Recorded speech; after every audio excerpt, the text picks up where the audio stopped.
Arrays are one of the most useful tools in any programming language. Unfortunately, their usefulness is often masked by confusion in how to manipulate the array. In Java, one type of manipulation, the copy operation, is a particular confusion. The goal of this discussion is to clarify the difference between copying an array's reference and copying its data elements. Let's get started. So what are we going to talk about? Well, first we want to make sure we're all on the same page of what an array is. An array here is an indexed collection of variables with the same data type. And assume that you've worked with arrays before in Java.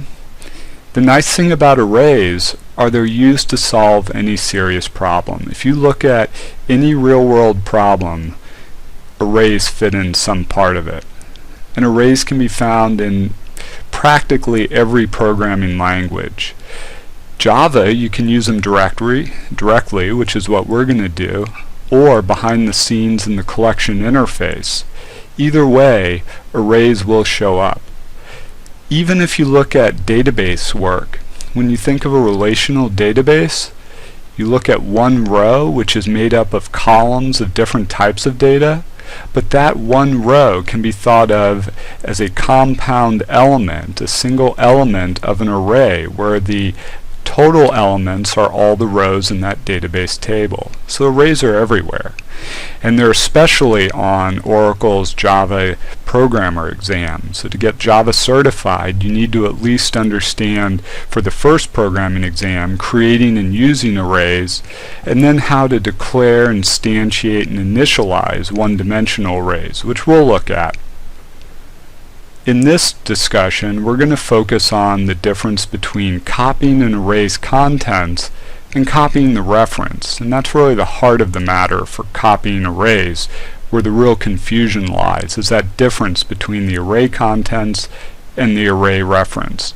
We're going to do this with examples and the self-test. Now, as I said earlier, we assume basic knowledge of Java. It's all about the object references. What do we mean by that? If we look at this snippet of code, we see that the first three lines to declare variables A, B, and C. And these variables are object references. The variables here don't necessarily hold an entire object that's in memory. Instead, they point to an object ID, like a tracking number for a package or a web link for a web page. These three lines of code, we declare an array here, and then all of these set the array type, but these later two statements have the array type, and what they're pointing to, that tracking ID, is set to nothing. Now, when we first start the program, all of these will be declared as nulls, or set to nothing. When we execute the code, so we first initialize it, we create a reference location in memory. So in memory, and this is about probably 4 to 8 bytes long, and it depends whether you have a 32 or 64-bit machine, but this is a fixed size. So right here, this is not going to hold the array contents. Instead, it will just point to an array. And that's what this object, this reference location in memory is. We can see that that's created over here.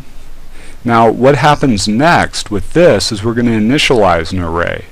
And we're declaring an array, an area in memory, so that's right down here, to hold the array object. Notice the difference. This is not an array object here. This is going to be just a pointer to the object. The object sits somewhere else in memory and contains an ID number. And this ID number uniquely identifies the object. And that ID number will be used to update the variable reference. So we're going to take this ID number 435 and we're going to put it right here in variable A.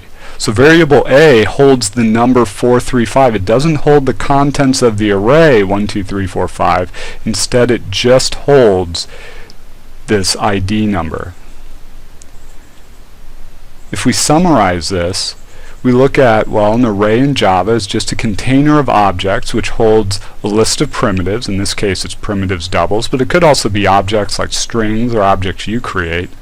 And it's a container which just holds those primitives or other object references. And if we look here, just as review, this is shorthand for, you could have also used the new keyword. So instead of this sort of initialization where you don't have the new keyword's really hidden, because you could have just simply said that A is equal to new double of length n and then individually set the elements. But this shorthand way saves time. It's also important to understand that the references A, B, and C don't directly hold the array data. Instead, what they do is they just hold that object ID number, that shipping, that tracking number. Now, the question is, what we haven't talked about is, what about this B equals A? Let's look at what happens there. So we go to object assignment and we have our same code. Now we have B equals A, and when we actually get to that statement, what we see happen is that only the object reference is copied. So this is going to point, B will point to the same object as A. And we can see that just that ID number is copied. So we haven't created a new object in memory. All we did for this variable here is we're now pointing to the same object in memory. It's just there's two copies of the tracking ID number that are being stored. If we go to this next line of code, this should just be a review, but we look at the index 4, which is of course the fifth element, and in B now, with reference B, we're going to point to that element down here, and then what we're going to do is we're going to assign it what? We're going to assign that fifth element the value 100. So we'll change this to 100. Now the question is, what does B4, index 4, which is the fifth element, equal? Well, of course, that's just going to equal 100. But a more interesting question is, what does the fifth element of A equal? Well, the fifth element of A, if we go up to A here, we see that's object 435. We go down to 435. The fifth element is 100. So it's also 100. But what happens, what we've seen here is that we've created one object in memory and we're pointing to it with two variables. But what about if we actually want to clone the array? We want to form a second array over here. What do we have to do that's different? What we're going to have to do is we're going to have to then copy the array. And so to copy the array, we actually have to use the new keyword. Now if we look here, we see that C equals A. So initially C is not set to anything, it's null. We execute this statement, we update the variable reference. So to copy the array, we just update that reference with A. So now all three of these variables are pointing to this object. So we've copied the array, right? No, we're not copying an array. We're just pointing to the same ID number as the one array. We just, all three variables point to a single object because they all point to that same tracking number. They have that same tracking number installed.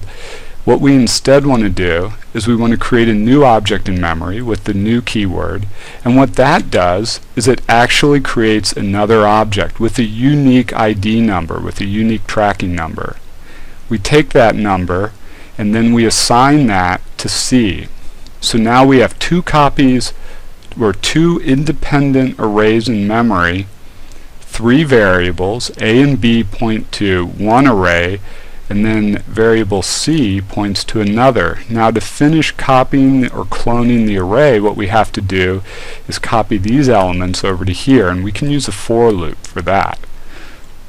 So that can just be copying standard for loop, and then we run through the for loop and we duplicate this object over here. And we can see now, if we change C, the second element of C, to -2, what happens is we only change it in one object. So if we looked at A2, or the second element of A, we would see that that's still the number 2. B also points to 435, so that's also just the number 2. Only C, the second element of C, points to -2. To review this, when you copy an array's contents to a new array, you have to do two things. The first is to allocate the new array container. The second is to copy the array elements into that new container. To illustrate this some more, we're going to now look at a code example. So let's now actually run the code that we've shown in the slides. And we have the code here loaded in JGrasp. What we're going to do, so we can really see what's going on, is we're going to set a breakpoint at the beginning. So you can see it's the same code over the couple slides. And we're going to run it in debug mode. Now when we go to run it, we see that we start at the beginning of the program and nothing's declared here. So this is our debugger menu or window that shows the variables. And we're going to step through the code. And right now, as we discussed in the slides, we have the variables A, B, and C. B and C both point to null. Can't click on them over here. But A actually points to object 437, and object 437 in memory contains 1, 2, 3, 4, 5. So 437 is the tracking number, which is stored in A. Both B and C don't point to anything, so they just have a null stored in them. And then out in memory somewhere is this object 437. What are we going to do next? Next, we're going to take the ID, the tracking number only, and put that in for B and replace the null. So we do that, and we see now B also points to that object 437 in memory. And if we look, we can see that both A and B, the contents are both pointing to the same object, so they have the same contents. And to verify this, we're going to set the fifth element of B equal to 100. So we're going to change this to 100. What do you think is going to happen to A? Well, when we run this, we see that both of these change to 100 because it's the exact same object in memory. What we've done is we've gone out to that warehouse where this package 437 is, we changed the internal contents to 100, and whether you look at it from A with that tracking number 437 or the same variable B, they're both pointing to that same package, and you see that they both see the same value. Now what happens when we assign C equal to A? Are we going to create another object? No. Actually, we're just going to point to that same 437, and it's the exact same contents as the other two variables. So there's only one object in memory, but three variables are all pointing to that one object in memory. Here there's something different. Here we're going to create a second object. So right now the warehouse only has one object with the tracking number 437. We're going to create a second object in the warehouse using the new keyword. And we're going to have it the same length as A, so it'll be 5 elements long. And when we do that, this is going to change. Now are we going to destroy object 437? No, actually all that happens when we run that statement is we create a second package which C points to, which is 438, but 437 is still pointed to by both A and B. Because we created a new object, we can see that it initialized all the values to 0. Now when we run the for loop, because what we're going to do here is actually clone the object, so when we run that for loop, we actually copy the elements from package 1 to package 2. And to show, and now they all look the same, but really they're two separate packages. And we can prove that by, once we go through here, to change the second element of C from 2 to -2. And what do you think is going to happen? Will it change B or will it change A? Let's see. No, it only changes C because this object is separate in memory than object 437, which is pointed to by both A and B. And that concludes our discussion on the code examples. So here's a self-test to check your knowledge, to see how well you understand the material. The two questions for the self-test are, what happens, what is B0, the very first element of B, equal to at this statement here? So what happens when you run this statement right here? Taking into context all of this code as the start of the code, what happens when you run this statement right here? And then, what is B0 equal to at the end of this statement? So what's B0 equal to at the end of this statement? And what is B0 equal to at the end of this statement? So try to pause the recording, try to answer those questions, and then start it back up.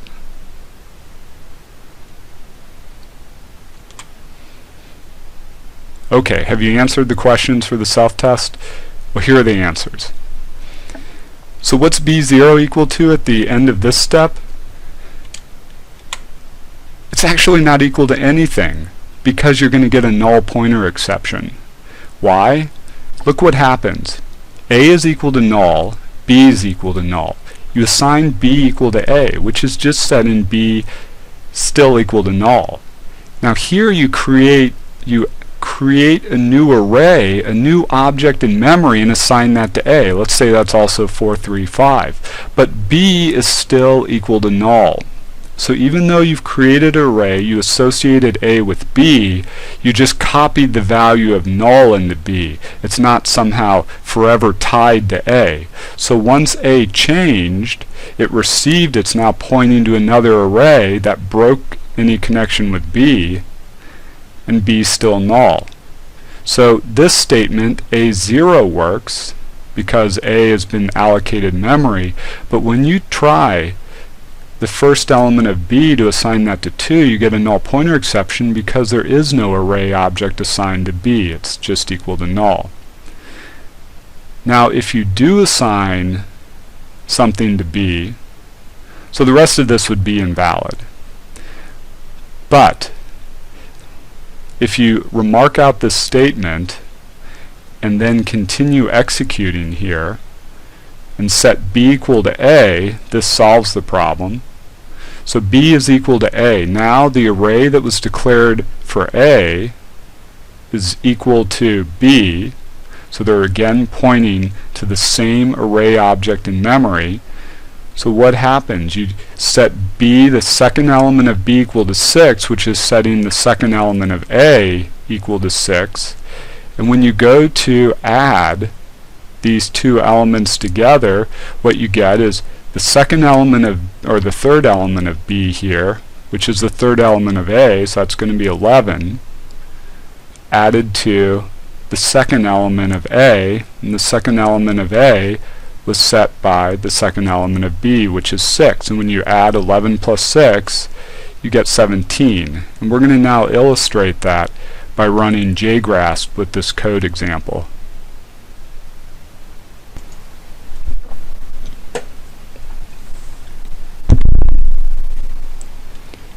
So we're now going to look at the code that was used in the self-test and see what happens when we run it.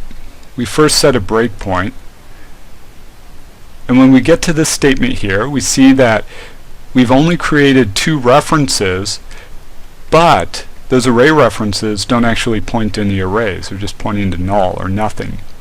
So when we assign B equal to A, all that happens is, well, nothing, because they were both equal to null. So you just set a null in a value that was already null. Now what happens here? Here, A, which is currently null, you're going to create a new array and then pass that new array's ID number to A. So we do that, And we see that A now points to 437, but B is still null. Just because you made an assignment here doesn't mean that they're actually linked together forever. All this did was copy whatever at the time was the ID number stored in A and copy it to B. And since null was stored at this time in A, that was what was copied to B. But when you change A after that, it doesn't affect B. And we can then see that we're allowed to change A, so the first element of A is now 3. What about this statement here? Because B isn't really pointing to A, A which holds an actual array in memory, it's pointing to a null, and you try to look at the first element of something that's a null. Notice we didn't get a compiler error, but it's going to be a runtime issue, right? Because you run it, the code dies with a null pointer exception. The way to fix this, to get past this statement at least, is to simply remark it out. So we'll remark it out, we'll recompile the code, and then we'll rerun it.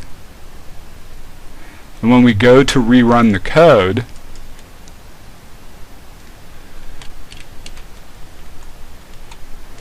you can see here A is initially zeros. It's now the first element's 3. Let's scroll down. We skip over the null pointer exception, and then we set now the third element of A is 11. Again, we associate B with A, but this time A isn't null, so now B points to the same object in memory as A, and you can see that they both have the same values because they're both pointing to the same object in memory. And when we assign the second element of B equal to 6, so we're going to change this to 6, what do you think is going to happen to here, to the second element of A? Well, it's also going to be 6 because they're both pointing to that same object in memory. Now, this question is, what happens when we look at what B0, the first element of B, will be when we add the index of the third element of B plus the second element of A?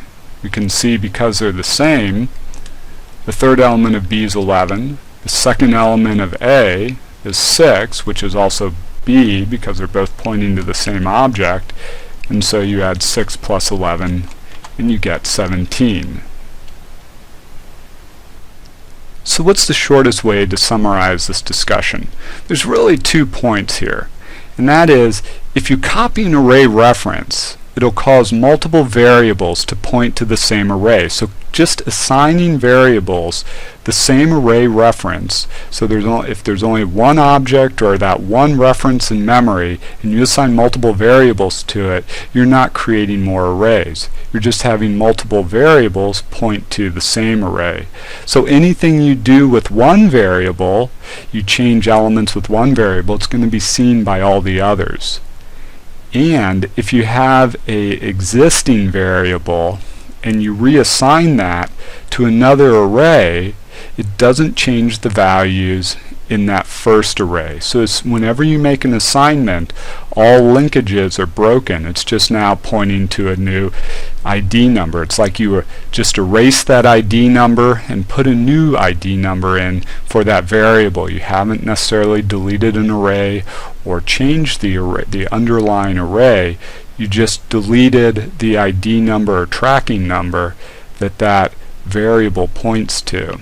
The other point is that to copy an existing array's contents to a new array, so if you don't want to just have variables pointing to the same array, but you need another array, a duplicate of that first array, so you need 2 arrays in memory, that you need both a new statement to allocate memory to the new array, and then you have to physically copy each element from that initial array over to the new array.